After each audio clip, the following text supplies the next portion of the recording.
Hey everyone! I just wanted to give you all a quick flip through of my one little word setup for the year.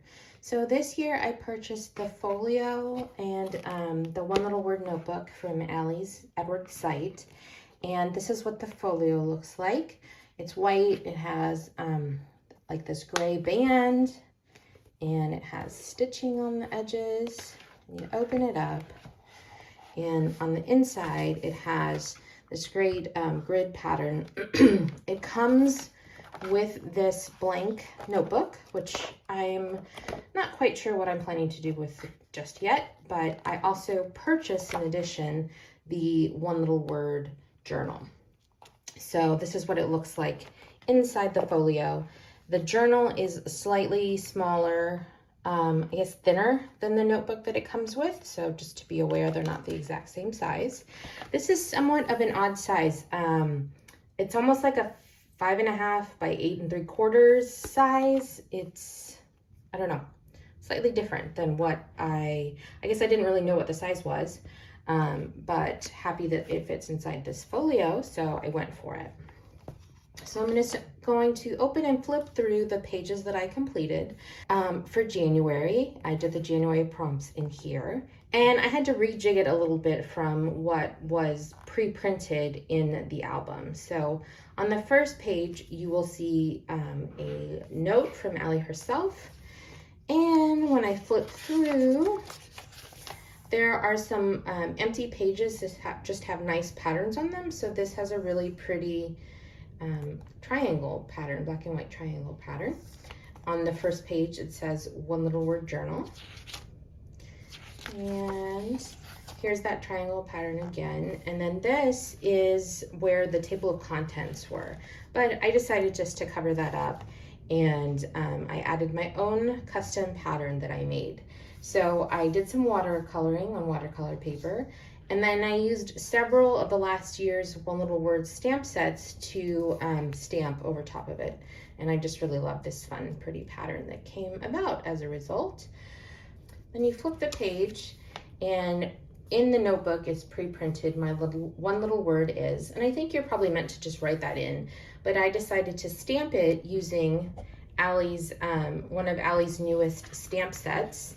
And it was part of the one little word release. I really loved the like chunky serif font that was available, so I purchased that. And then I stamped out my word for the year, which is work, using 4 different inks from Studio Calico. And then I hand cut them out and pasted them in. I guess I just wanted it to be a little bit more colorful, and I wanted to take up a little bit more room on the page. And then again, I decided to get custom with it. And in addition to the cute triangle pattern, there's also this just dot grid pattern as well. So I co-opted some blank pages in the album. And this is where I worked on part of the January prompt. So I put define the reason why in the quote section here. I have the one little word digital kit since I am part of the one little word since I joined the class this this year. And so I had these digitals available to me, and what I did was, using some of the watercolor paper that I had played with, I just ran them through my printer, and this is how I was able to get that background. I had to do a little bit of manipulation with these in InDesign, so that's why instead of reason why being stacked as it was in the 3x4 cards, it's now side by side. One of the things that I discovered in my stash was an old stamp set where Allie had handwritten work. So I found that in my stash, and I thought it was perfect. And I had all of these great work quotes. I couldn't really settle on one, and so I wanted to include them all here at the beginning, and I think they're just really great, inspiring words about the concept of work. So I wrote them all out, and instead of writing the word work, I used that stamp set to add it here. Next in the little journal here is monthly self-portraits. And so every month you're meant to add an image and then put a few words here. One thing that's maybe not so great about this this journal is the pages are pretty thin. So all of the stamping that I did on this page really bled through into here. And I'm just not letting it bother me, because by the end of the year, there will be photos covering all of this up, and I'll have some words on this side of the page, and it's just not going to bother me. It really doesn't. So for now, it's really distinct, but I think once I start adding things on top of it, it'll be just fine. Flipping over, we have the monthly intentions, which is a checklist of things that you want to get done throughout the year. I've actually done pretty good on my checklist for January so far, even though we're not too far into the month. This monthly intention, it really matches up with kind of the monthly goals for me. They're for the most part, they're exactly the same. There were a few things that I did a little bit differently, but just to point that out there, you're going to do them in 2 different places. Maybe you can get more granular here, and these are kind of the bigger goals, but just to point out that it's kind of 2 places for you to put your goals. And when you flip the page over, were 2 blank pages that I then also did a little bit of creative journaling, art journaling, I'm not sure what you would call it, but I really loved the quote that Allie had shared in the class from The Greatest Showman. So I cut that out of black cardstock, and I pulled out all of the die cuts and just used the negative of it, and I backed it with more of the watercolor paper that I had done, and I just really like how that came together. And then just on the January page, I added January just to help distinguish and to add a bit of color here. You'll notice also that I have these little tabs.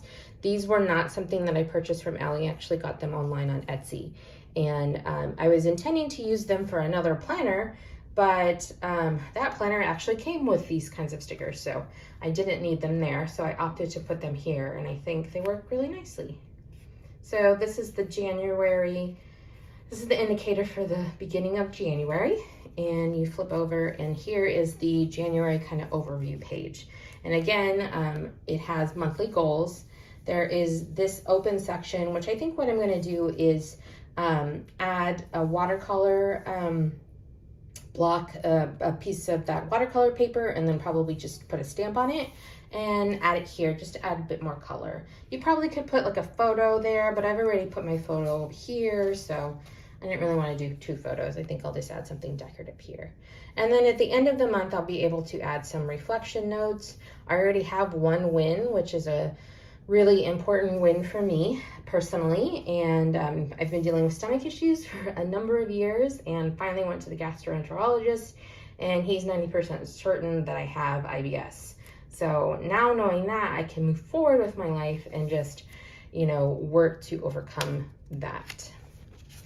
On these next 2 pages were previously a bucket list kind of fill in for your word, but I opted instead to put the intentions and the year ahead sections of my project here.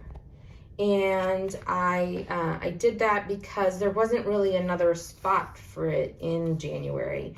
So I had to cover it up in order to get the January prompts within the January pages. And that's part of the reason why I had to put like define reason why in quotes here at the beginning. But you know, this stuff at the beginning makes perfect sense to me because it overarches the entire year. It's not just specifically for January. I did the same thing where I printed directly onto the watercolor paper the titles for these, cut them out, and then I also printed on white cardstock the prompts and added them into my album. So I hand wrote the year ahead here, and then under intentions, I ended up actually typing it because I had a lot to say under the intentions part. I've been doing this format for my intentions for the last several years, and I really like them. One thing I always try to do is like make a contract with myself. So I will sign that I intend to spend 2021 working. And my intention is to do these 3 things. To find a graphic design job because I'm about to graduate with my associates in graphic design in May. Discover the cause of my stomach issues. So that is one thing that I've already done and accomplished, but there's still lots of work to be done in that area. And then the last thing I want to, or I intend to do this year, is to start a small side hustle brand, and more on that in just a little bit. But what I then do is break down each of the goals. Oh, there's a typo here. That's not fun. Little orphan on the page. So I identify the goal, and then I actually go in and identify what activities that I can do to achieve that goal. So it's not like just writing the goal and like spending time thinking about the things that I can actually do. So this will help me when I'm putting together my list of monthly intentions, looking at this to see what activities I can include, and I can put some of them here as well as, you know, here under the month's goals. And then I also really like to define what success looks like, because success is going to look different for every person, even if you have the same goal. So for me, this is knowing when I will know at the point at which I've achieved this goal, if I've achieved this success looks like to me portion of things. So you'll notice this is just the first goal. So like I said, I had a lot to say, so I ended up just creating a little flip up so that I could put the goals for my stomach issues and the side hustle brand that I'm interested in pursuing. So these are all of the pages that I have put together for January. I love the start to my album. I'm excited to continue to work on my intentions and to definitely see where this goes. As I mentioned, I am really excited to launch Misc Paper, Miscellaneous Paper, which is a brand that I started last semester as part of a school project. So you'll be hearing more about Miscellaneous Paper throughout the year. So stay tuned for that. There's some videos coming shortly. And I have an Instagram set up and a YouTube. So I'm really excited to just start playing under that name and space. And I hope you'll join me over there. Thank you so much for watching this quick-ish flip through of my one little word notebook. And if you are participating in One Little Word, I would love to hear what your word is for the year. Thanks.